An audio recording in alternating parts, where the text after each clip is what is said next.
വയനാടിനൊപ്പം തന്നെ തീരാവേദനയാണ് കോഴിക്കോട് ജില്ലയിലെ വിലങ്ങാടും. തുടർച്ചയായ 9 ഉരുൾപൊട്ടലുകൾ ഒരായുസ് കൊണ്ടുണ്ടാക്കിയതെല്ലാം ഉരുളെടുത്തപ്പോൾ ജീവനെങ്കിലും തിരിച്ചു കിട്ടിയതിന്റെ ആശ്വാസം മാത്രമേ ഇവർക്കുള്ളൂ.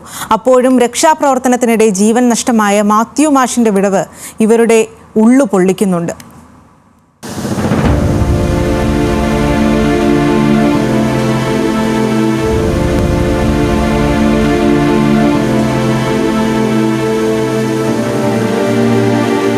വളരെ പരിതാപകരമായ രീതിയിലായിരുന്നു ഞങ്ങളുടെ ജീവിതം. വളരെ വിഷമസ്ഥിതിയിലാണ് ഞങ്ങൾ ജീവിച്ചുകൊണ്ടിരിക്കുന്നത്. ഇനിയും ഞങ്ങൾക്ക് ഉള്ളിൻ്റെ ഭീഷണിയിലാണ് ഞങ്ങൾ ജീവിക്കുന്നത്. നമുക്ക് പോകാൻ ഒരു സ്ഥലവുമില്ല. ഇനി ഉരുൾപൊട്ടിയെത്തിയ കണ്ണീരായിരുന്നു അത്. ഓർത്തെടുക്കാനാകാത്ത നടുക്കമാണ് വിലങ്ങാട്ടുകാർക്ക് ആ രാത്രി. ഒന്നല്ല രണ്ടല്ല 9 തവണയാണ് വിലങ്ങാടിനെ ഉരുളെടുത്തത്. മനുഷ്യനേക്കാൾ ഉയരമുള്ള പാറകൾ, തകർന്നു തരിപ്പണമായ കെട്ടിടങ്ങൾ, ചളിയും മണ്ണും നിറഞ്ഞ് തകർന്നടിഞ്ഞ വീടുകൾ, ഗതിമാറി ഒഴുകുന്ന പുഴ, വൻതോതിൽ കുന്നുകൂടി കിടക്കുന്ന മരത്തടികൾ, ഇതൊക്കെയാണ് ഇന്ന് വിലങ്ങാട്. ഇവിടെ ഒട്ടനേകം വീടുകൾ ഉണ്ടായിരുന്നുവെന്ന് വിലങ്ങാട്ടുകാർ പറയുമ്പോൾ കണ്ണുകൾ നിറഞ്ഞൊഴുകുന്നുണ്ടായിരുന്നു. മണ്ണും മഴയും ചേർന്ന് വിലങ്ങാടിനെ ഞെരിച്ചു കളഞ്ഞപ്പോൾ എല്ലാം നഷ്ടപ്പെട്ട് വിറങ്ങലിച്ചു നിൽക്കുകയാണ് ഇന്നീ നാട്. പക്ഷേ വിലങ്ങാട് എന്ന് പറയുമ്പം ഇപ്പോൾ ഒരുപാട് പേര് പറയുന്നത് ഈ ഒറ്റ ഉരുൾ പൊട്ടി എന്നുള്ളത് മാത്രമാണ്. ഏകദേശം 12ഓളം 14ഓളം ചെറുതും വലുതുമായ ഉരുൾ വന്നിട്ടുണ്ട്. ഒരുപാട് നാശനഷ്ടങ്ങൾ, ഒരുപാട് നാശനഷ്ടങ്ങൾ ഇവിടെ ഉണ്ടായിട്ടുണ്ട്. അപ്പോൾ ഇപ്പോൾ നിലവിലെ സാഹചര്യം എന്ന് വെച്ചാൽ വളരെ ബുദ്ധിമുട്ടാണ്. നമ്മൾ തിരിഞ്ഞു നോക്കുമ്പം ആൾക്കാർ രക്ഷപ്പെട്ടു, കാഷ്വാലിറ്റീസ് ഒന്നുമല്ല, ആൾക്കാർ രക്ഷപ്പെട്ട് തിരിച്ച് ക്യാമ്പിലോട്ട് എത്തിക്കെങ്കിലും ഇവർക്ക് തിരിച്ചു നോക്കുമ്പോൾ ഒരു പക്ഷേ കയറിച്ചെല്ലാൻ ഒരു വീടോ ഒരിടം പോലും ഇല്ല. ചൊവ്വാഴ്ച പുലർച്ചെ മഞ്ഞച്ചീളി, അടിച്ചിപ്പാറ, മലയങ്ങാട്, പാനയും വലിയ പാനവും, പന്നിയേരി, മുച്ചങ്കയം എന്നീ ഭാഗങ്ങളിലാണ് ഉരുൾപൊട്ടിയത്. ആദ്യം ചെറിയ തോതിലാണ് ഉരുൾപൊട്ടി മലവെള്ളം കുത്തിയൊലിച്ചെത്തിയത്. പിന്നീട് കൂറ്റൻ മരങ്ങളും വലിയ പാറക്കല്ലുകളും അടക്കം ഒന്നാകെ കുത്തിയൊലിക്കുകയായിരുന്നു. ചെറിയ ഉരുൾപൊട്ടലുണ്ടായതോടെ നാട്ടുകാർ പരസ്പരം ആശയവിനിമയം നടത്തി പെട്ടെന്ന് വീടുകളിൽ നിന്ന് മാറിയതാണ് വലിയ ദുരന്തം ഒഴിവാക്കിയത്. ആദ്യം ഒരു പ്രാവശ്യം ഒരു ഉരുൾപൊട്ടി ചെറിയ തോതിൽ വെള്ളം വന്നു പോയി. അപ്പോൾ അതുകൊണ്ട് കഴിഞ്ഞു എന്ന് നിങ്ങൾ വിചാരിച്ചു. ഒരു 2 സെക്കൻഡ് കഴിഞ്ഞപ്പോൾ ഒരു ഭൂകമ്പത്തോടു കൂടിയാണ് ഉരുൾ വന്നത്. അപ്പോൾ വന്ന വെള്ളവും കല്ലും മണ്ണും എല്ലാം കൂടി മുറ്റത്തോട്ട് വന്ന് അടിഞ്ഞു.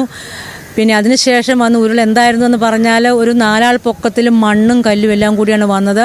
ആ വന്ന ഉരുൾ കുറച്ച് മുമ്പോട്ട് വന്നപ്പോൾ ഞങ്ങളുടെ വീടിൻ്റെ തൊട്ടിരിക്കുന്നൊരു പാലം ഉണ്ടായിരുന്നു. ആ പാലം ഒടിയുകയും ഭയങ്കരമായൊരു കല്ല് വന്ന് ക്രോസായിട്ട് വന്ന് തടഞ്ഞപ്പോൾ ഇങ്ങോട്ട് വന്ന മണ്ണും കല്ലും ആ കല്ലിൽ തട്ടി താഴോട്ട് ഒഴുകുകയും ചെയ്യുന്നതുകൊണ്ടും തൊട്ട് താഴെ ഉണ്ടായിരുന്ന 2 വീടുകൾ ഒഴുകിപ്പോയതുകൊണ്ടും ഞങ്ങൾക്ക് 35 പേർക്കും ദൈവാനുഗ്രഹം കൊണ്ട് രക്ഷപ്പെടാൻ സാധിച്ചു. അന്ന് വൈകിട്ട് മുതൽ മഞ്ഞച്ചീളി ഭാഗത്ത് കനത്ത മഴയായിരുന്നു. സമീപവാസികൾ ആരെങ്കിലും ദുരിതത്തിലായോ എന്നറിയാനായിരുന്നു കുമ്പളച്ചോല ഗവൺമെന്റ് LP സ്കൂളിൽ നിന്നും വിരമിച്ച പ്രധാന അധ്യാപകൻ കുളത്തിങ്കൽ KA മാത്യു എന്ന മാത്യു മാഷും സുഹൃത്തുക്കളും ഇറങ്ങിയത്. തിരികെ വീട്ടിലേക്ക് വരുമ്പോഴാണ് ആദ്യ ഉരുൾപൊട്ടൽ. സുരക്ഷിത സ്ഥലം നോക്കി ഓടിയപ്പോൾ മാത്യു ഒറ്റയ്ക്ക് ഒരു ഭാഗത്തും മറ്റുള്ളവർ മറുഭാഗത്തുമായി. താനിവിടെ സുരക്ഷിതനാണെന്ന് മാത്യു അറിയിച്ചതിന് പിന്നാലെ അദ്ദേഹത്തെ രക്ഷിക്കാനായി കയറെത്തിക്കാൻ കൂടെ ഉണ്ടായിരുന്നവർ പോയി. ഈ സമയത്ത് കടത്തെണ്ണയിൽ നിൽക്കുമ്പോഴാണ് വീണ്ടും ഉരുൾപൊട്ടലുണ്ടാകുകയും വെള്ളത്തിന്റെ ഒഴുക്ക് കൂടുകയും ചെയ്തത്. കടയടക്കം ഒലിച്ചുപോയ മാത്യുവിനെ പിന്നെ കാണുന്നത് 2 ദിവസത്തിനു ശേഷം ജീവനറ്റ നിലയിലായിരുന്നു. മരത്തിനും മണ്ണിനുമിടയിൽ മൂടിക്കിടക്കുന്ന നിലയിലായിരുന്നു മൃതദേഹം. പൂർണ്ണമായി മണ്ണിനടിയിലായ 14 വീടുകളിൽ നിന്ന് ദുരന്തത്തിനു മുൻപേ ആളുകളെ ഒഴിപ്പിക്കാൻ മാത്യു അടക്കമുള്ളവരുടെ ഇടപെടൽ നിർണായകമായിരുന്നു. ഭാഗ്യം കൊണ്ട് മാത്രം തിരിച്ചു കിട്ടിയ ജീവനിൽ വിലങ്ങാട്ടുകാർ ആശ്വസിക്കുമ്പോഴും രക്ഷാപ്രവർത്തനത്തിനിടെ ജീവൻ നഷ്ടമായ മാത്യു മാഷിന്റെ വിടവ് ഇവരുടെ ഉള്ളു പൊള്ളിക്കുന്നുണ്ട്.